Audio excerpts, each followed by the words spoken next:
अस्सलामुअलैकुम friends, welcome back to top smarties drama serial Pehli Baarish, जिसकी के आने वाली एपिसोड में हम देखेंगे कि निम्रा मोहित के साथ तो होती है, मगर मोहित को निम्रा के चेहरे पर वो रौनक नजर नहीं आती जो उसको आनी चाहिए, जो एक लड़की को अपने मंगेतर के साथ शॉपिंग करके होती है। अब मोहित ने कई बार निम्रा से पूछा, मगर निम्रा ने किसी भी बात का कोई जवाब नहीं दिया। मॉल में शॉपिंग कर ही रहे होते हैं कि नवाल आ जाती है।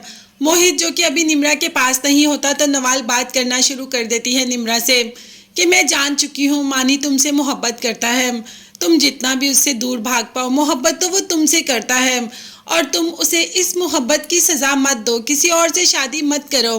मैंने मानी की आंखों में तुम्हारे लिए बेइंतहा मोहब्बत देखी है, काश वो इतनी मोहब्बत कभी मुझसे करता तो मैं दौड़ी चली जाती उसकी तरफ, मगर इसकी हकदार तुम हो और तुम्हें भी मानी से वफा निभानी चाहिए, ना कि किसी और से शादी करनी चाहिए। तुम ऐसे उसको नहीं छोड़ के जा सकती। अब नवाल यहाँ पर निम्रा को समझा रही है कि तुम अगर मानी की जिंदगी से चली भी जाओ, मानी मेरी तरफ लौट भी आए तो मानी कभी भी मेरा नहीं होगा, मानी तुम्हारा था और तुम्हारा ही होगा। अब मोहित भी ये बातें सुन लेता है जो कि निम्रा और नवाल के दरमियान हो रही होती हैं, मगर निम्रा अभी भी अपने फैसले पर अटल है। अब मोहित क्या फैसला करता है ये तो हमें पता चल ही जाएगा। निम्रा कुछ इस बात से भी डरती है कि अगर मैं मोहित के खिलाफ फैसला करूंगी तो बाप मेरी माँ पर इल्ज़ाम ही लगा देगा, इसीलिए वो मोहित के करीब आने की कोशिश करके भी नहीं हो पा रही। मोहित को वो पसंद कर ही नहीं पा रही क्योंकि उसके दिल में सिर्फ और सिर्फ मानी बसता है। अब मोहित सब सुन लेता है और अनकरीब मोहित खुद ही इस रिश्ते से इनकार कर देगा और बाप को जवाब देने का या निम्रा को कुछ कहने का मौका ही नहीं मिलेगा। दादो ऐसी हालत नहीं देख पा रही मानी की, इसीलिए मानी के पास आ जाती है कि ये मोहब्बत कुछ नहीं होती।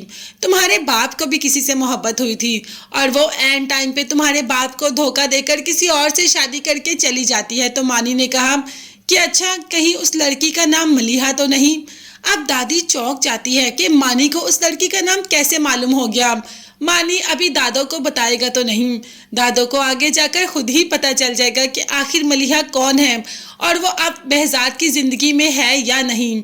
मलिहा तो खुद बेहद परेशान है कि अगर इन दोनों की शादी हो गई या इन दोनों का नाम निकल आया तो वो रिश्ता भी बाहर निकल आएगा जो इतने सालों से छुपा हुआ है। मानी जो कि बार बार निम्रा के सामने आ जाता है और निम्रा का सब्र भी टूट रहा है, अब खुद ही चली जाती है behzad के पास मलिहा और कह देती है कि मानी से कहो निम्रा से दूर रहे, जिस पर behzad कहता है कि मैं ये तो नहीं जानता कि मोहब्बत मिलने का सुख क्या होता है। हाँ मैं ये ज़रूर जानता हूँ कि अगर मोहब्बत ना मिले तो उसका दुख क्या होता है, और वही दुख मैं मानी की आंखों में देख रहा हूँ, जो दुख कई साल पहले मेरी आंखों में था और अब तक मौजूद है, वही दुख मेरे बेटे की आंखों में भी है। मलिहा क्या तुम उसके बाबा से बात करके निम्रा की शादी इससे नहीं करवा सकती मानी से? मगर ऐसा नहीं हो सकता। अब मलिहा क्या बताए कि उसका बाप कौन है।